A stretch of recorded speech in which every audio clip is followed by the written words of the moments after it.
You know what? The weather did hold out for her. Yeah. At least she was saying, so thank goodness. Well, it's been careful planning, too, because we've got equipment out there, right? We don't want it to be pouring on her. But it turned out to be the best scenario. Like she's been talking to us all evening. The clouds, a little mist here and there, honestly makes for a better bike ride. Because we were trying to plan, should we have done it yesterday? Well, temperatures were near 90. So I think today actually shaped up to be the better day. But we had this map, and Matt Wentz and I have been tracking where she is. She's just outside of downtown Cleveland, just on the other side of the river there. But we've been tracking the clouds, too, and the rain showers. But notice how they all continue to push towards eastern Ohio. We're just stuck in this very humid and wet and hot pattern. And that's not going to go away, honestly, through this upcoming week until next week. You see this cold front towards the Pacific Northwest.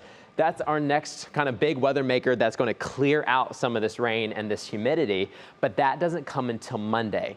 Until then, we're stuck in this pattern. I mean, just notice the eastern half of the United States. Notice how we're just littered with a bunch of showers and thunderstorms. We had 2 waves today, especially for the western suburbs. We had a wave this morning and then another wave developing early throughout the afternoon. But overall, we're pushing this out towards the east. I think overnight, a lot of us will dry out. We may even try to clear out some of the clouds. In fact, you might have remembered January in Putnam Bay, with the island out towards the west.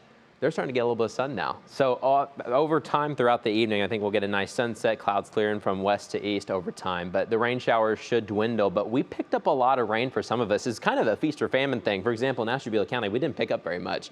Trumbull County, in fact, we had an advisory and a warning a little bit earlier with some of the rain. But then we picked up a lot of rain from Medina westbound towards Huron County, Lorain County. And what's interesting is that when you take a look at the actual current temperatures and the hottest temperatures of the day, they kind of coordinate. So we had the heaviest rain. We also had some of the coolest temperatures. In Elyria, we didn't even get out of the upper 70s. Medina, 83, that's all we did. 81, that's all we did in downtown. But then you had eastbound Canton, we hit 90 degrees. So it's a stark difference from west to east. Right now, here are our current temperatures. Most of us are sitting in the 70s and 80s. We're starting to heat up back towards the west where we're getting some of that sun. January's just talking about. Probably feels extra humid too with all the rain that just fell. But overall, temperatures will start to dip overnight tonight, eventually going into some of those 60s. Tomorrow's temperatures, we're going to be hot again.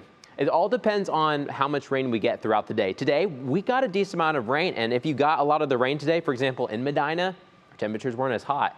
I think tomorrow the coverage of any kind of pop-up showers and thunderstorms will be a little bit less. And because of that, the temperatures are going to be a lot hotter too. In fact, the maximum heat index tomorrow will probably feel like it's in the 90s, sometimes maybe in trying to approach that triple degree mark. Here's your National Design Mark hour-by-hour forecast. Let's walk through the rest of the evening. Overall, rain clears out of here. I think most of us are dry throughout the overnight hours. There will be a chance for a leftover shower because we still got some thunderstorms towards the west. Holly Stroud is going to track those for you tomorrow morning. Throughout the afternoon, there could be a few more redeveloping, but overall, I think there'll be a few less storms tomorrow than they were today. Union Home Mortgage 7-day outlook will stay with that heat and humidity through the weekend. But guys, by Monday, that's when that front that's near the Pacific coast right now, that clears through. We've got cooler and drier air on the way, but we got to get through this weekend. Matt, once again, I don't care what Laura says. I'm glad we came to you for the weather. What do you think? Appreciate it.